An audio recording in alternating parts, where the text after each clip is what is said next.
दोस्तों, आज का मुशायरा बहुत ख़ास है। आज के मुशायरे में शायर और कवि दोनों ही अपने देश की संसद से होंगे। एक से बढ़कर एक शायर जिनको हर हुनर आता है। मुशायरे में आपको जहां संजीदा शायर भी मिलेंगे, वहीं मजाकिया शायर भी मिलेंगे। आज के मुशायरे का नाम होगा संसदीय मुशायरा। मुशायरे की शुरुआत करते हैं वजीर आजम नरेंद्र दामोदर दास मोदी जी से। सफर में धूप तो होगी। सफर में धूप तो होगी। जो चल सको तो चलो।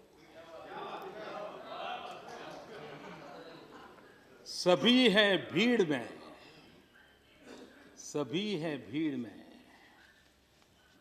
तुम भी निकल सको तो चलो।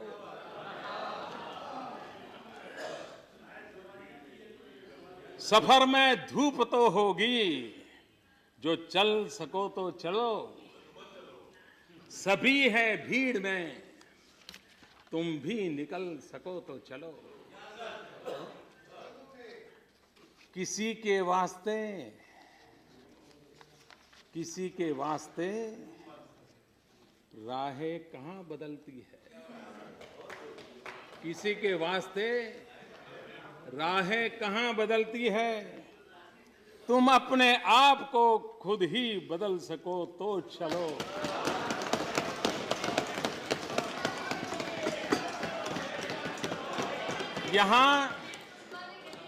यहाँ किसी को कोई रास्ता नहीं देता। यहाँ किसी को कोई रास्ता नहीं देता। मुझे गिरा के अगर तुम संभल सको तो चलो।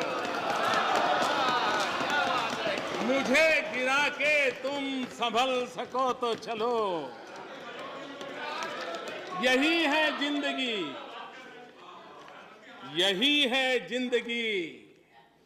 कुछ ख्वाब, चंद उम्मीदें। इन्हीं खिलौने से तुम भी बहल सको तो चलो। सफर में धूप तो होगी, जो चल सको तो चलो। सभी है भीड़ में, तुम भी निकल सको तो चलो। बहुत बहुत धन्यवाद। हमारे भूतपूर्व वजीर आजम मनमोहन सिंह जी को भी कम मत समझिए। और ये बोलते भले ही ना हो, शायरी उम्दा कर लेते हैं। हमको है उनसे वफा की उम्मीद, जो जानते नहीं वफा क्या है। हमारे मुशायरे में आज खास मोहतरम सुषमा स्वराज जी भी हैं, जिनकी आवाज़ काबिल तारीफ है। आप भी गौर कीजिए। हमको उनसे वफा की है उम्मीद, जो नहीं जानते वफा क्या है। अध्यक्ष जी, आप जानती हैं शायरी का एक अदब होता है, शेर का कभी उधार नहीं रखा जाता। इसलिए मैं प्रधानमंत्री का ये उधार चुकता करना चाहती हूँ। एक नहीं दो शेर पढ़ के। पहला, फिर उन पे उधार हो जाएगा। पहला, प्रधानमंत्री जी, कुछ तो मजबूरियां रही होंगी, कुछ तो मजबूरियां रही होंगी, यूं ही कोई बेवफा नहीं होता। और मजबूरी क्या है? हमारी मजबूरी ये है कि आप इस देश के साथ बेवफाई कर रहे हैं, इसलिए हम आपके प्रति वफादार नहीं रह सकते। और मुल्क के साथ बेवफाई करने के लिए दूसरा शेर पढ़ रही हूं आपको मुखातिब करके। तुम्हें वफा याद नहीं, हमें जफा याद नहीं। जिंदगी और मौत के दो ही तो तराने हैं, एक तुम्हें याद नहीं, एक हमें याद नहीं। मुशायरे में अगले काबिल गौर शायर हैं लालू प्रसाद यादव जी। गजब काम किया, करोड़ों का मुनाफा हर एक शाम दिया। फल सालों से अब देगा, पौधा जो लगाया है सेवा।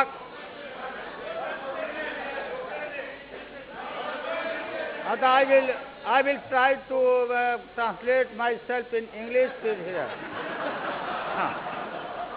हाँ, पहले हिंदी में कह देते हैं।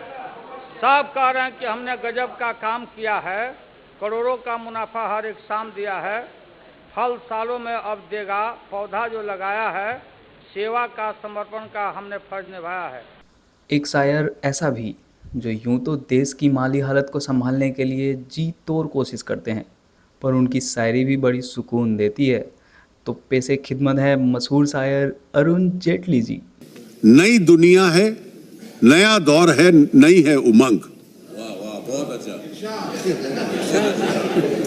नई दुनिया है, नया दौर है, नई है उमंग। कुछ थे पहले के तरीके तो कुछ हैं आज के रंग ढंग।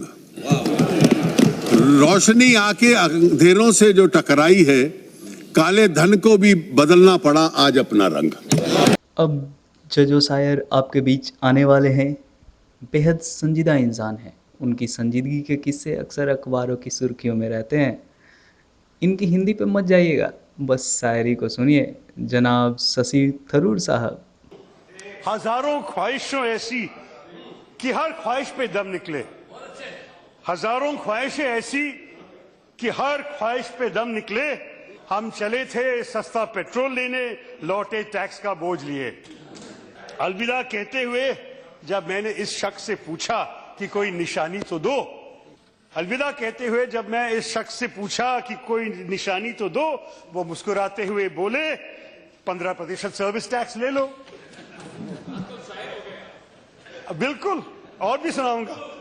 मत पूछ कि क्या हाल है मेरा इस साल के बजट के बाद, मत पूछ कि क्या हाल है मेरा इस साल के बजट के बाद। आजकल फोन की टॉर्च से घर रोशन क्या करते हैं। अब आपके बीच आएंगी ओज की कवित्री मोहतरम स्मृति ईरानी साहिबा। कि ये वंदन की धरती है, अभिनंदन की धरती है, ये अर्पण की भूमि है, ये तर्पण की भूमि है। इसकी नदी नदी हमारे लिए गंगा है, इसका कंकड़ कंकड़ हमारे लिए शंकर है। हम जिएंगे तो इस भारत के लिए और मरेंगे तो इस भारत के लिए, और मरने के बाद भी गंगा जल में बहती हुई हमारी अस्थियों को कोई कान लगाकर सुनेगा तो एक ही आवाज आएगी, भारत माता की जय। देश के हित के लिए सदा तत्पर और हर मोर्चे पे नंगे पांव खड़े रहने वाले हमारे शायर जनाब ओवैसी साहब। हमारे वादे अपने खंजर से आप ही खुदकुशी करेंगे, जो शाखे नाजुक पे आशियाना बनेगा वो नापायदार होगा। अब चूंकि महफिल संजीदा हो चुकी है और कहते हैं संजीदा शायरी ज़्यादा देर तक नहीं सुननी चाहिए, तो पेशे खिदमत हैं शेरे पंजाब भगवंत मान। वो है कि पहले किराया बढ़ाया रेल का, फिर नंबर आया तेल का, खुद ही 10 साल करते रहे नुक्ताचीनी, आते ही 2 रुपये किलो महंगी कर दी चीनी।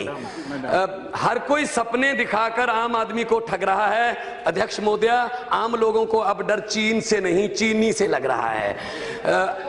दुनिया मून पर, सरकार हनीमून पर। पूछ रहे पूरे देश के चाय वाले हैं, महंगाई की वजह से खाली चाय के प्याले हैं, लोगों को तो बस 2 वक्त की रोटी के लाले हैं। सरकार जी बता दीजिए अच्छे दिन कब आने वाले हैं। शायद पता नहीं है कि इराक है किस इलाके में, भारतीय इराक में फंसे हैं। विदेश मंत्री सुषमा जी गई थी ढाके में। बांग्लादेश को ये विदेश मंत्रालय का वफद क्या 10 दिन बाद नहीं जा सकता था? क्या कंधार की तर्ज पर विदेश मंत्री का जहाज बगदाद नहीं जा सकता था? तो मैं तो ये कहूंगा कि हमारे देश के लोग बहुत हिम्मत वाले हैं, जिन्होंने इस महंगाई के दौर में भी बच्चे पाले हैं। लूटने वाले ज्यादा बस गिनती के रखवाले हैं। प्लीज सरकार जी बता दीजिए अच्छे दिन कब आने वाले हैं। और आखिर में मेरे सपने में कल रात बुलेट ट्रेन आई, मेरे सपने में कल रात बुलेट ट्रेन आई। मैंने कहा जी बधाई हो बधाई, सुना है तुम मेरे देश आ रही हो, मेरे देश की तरक्की की स्पीड बढ़ा रही हो। बुलेट ट्रेन बोली मेरा शिकवा किसी गाय या भैंस से नहीं, अरे मैं बिजली से चलती हूँ गोबर गैस से नहीं। और अब महफिल को ख़त्म करने के लिए हम गुजारिश करेंगे जनाब नवजोत सिंह सिद्धू साहब से कि अपने बेहद संजीदा शायरी से इस मुशायरे को अंजाम दें। जनाब नवजोत सिंह सिद्धू।